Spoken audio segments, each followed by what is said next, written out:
Rimske pogodbe, ki je temeljni dokument za Evropsko gospodarsko skupnost, predhodnici naše Evropske unije, je tudi leto, ko se iz Evropske unije prvič ena država postavila, se pravi Velika Britanija, tako da bo to zaznamovalo zagotovo delo v naslednjih 2 letih.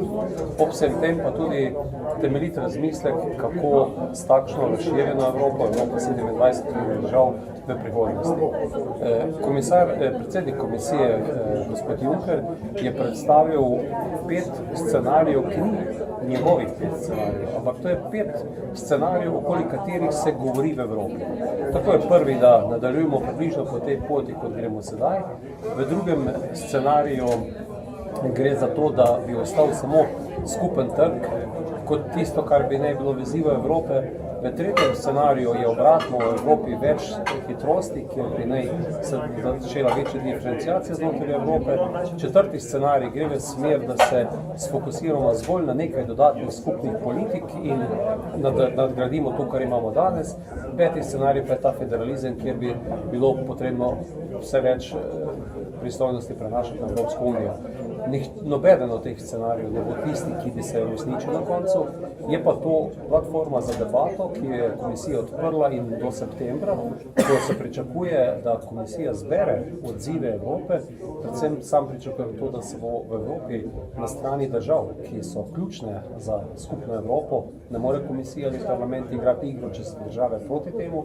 In sedaj je žogica na nek način vržena tudi državam članicam, da se dogovorijo, katere stvari so tiste, ki bodo tudi naprej skupne, kaj bomo še dodali temu, kaj imamo danes, naredili neko presečno množico in se dogovorili za takšne skupne politike.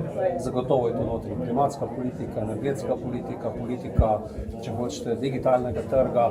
Vedno več razlogov je za to, da postanemo tudi varnostna in obrambna politika, skupne politike. Vekolikor pa bo, komisija septembra ugotovila, da je 20 držav za to, da si na varnostnem področju izmenja podatke, 2 državi pa temu nasprotujeta, se bo pač zgodila Evropa 2 hitrosti in bo teh 25 držav naredilo to, kar misli, da je prav, in pustila vrata odprta za tiste, da se lahko pridružijo. In v tem kontekstu sam razumem Evropo 2 hitrosti, da bo predvsem odločitev držav članic, ali gredo po tej poti ali ne gredo. Ne, da bi komisija sedaj neko prisilo izvajala na same države članice. Ne more pa biti, ta Evropa a la carte, kot se reče, da bi se na primer Poljaki odločili, oprostite, mislim, da gremo klimatske politike, naša energetska politika bo še naprej elektrika naprej. In v tem kontekstu mislim, da je pred nami zahtevni dialog, predvsem debata najprej med državami, pogovor o vsaki posamezni politik, ugotoviti presečno množico in od tu nadaljevati to skupno evropsko pot. Eno od ključnih odločitev bo tudi na področju kohezijske politike.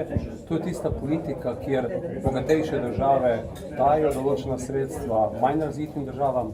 Tu imamo Nemčijo, ki bo v 7 letih več kot 100 milijard več plačalo v proračun, kot iz njega dobila evropski, in Poljska na drugi strani, ki bo imela 80 milijard več prejemkov kot plačil.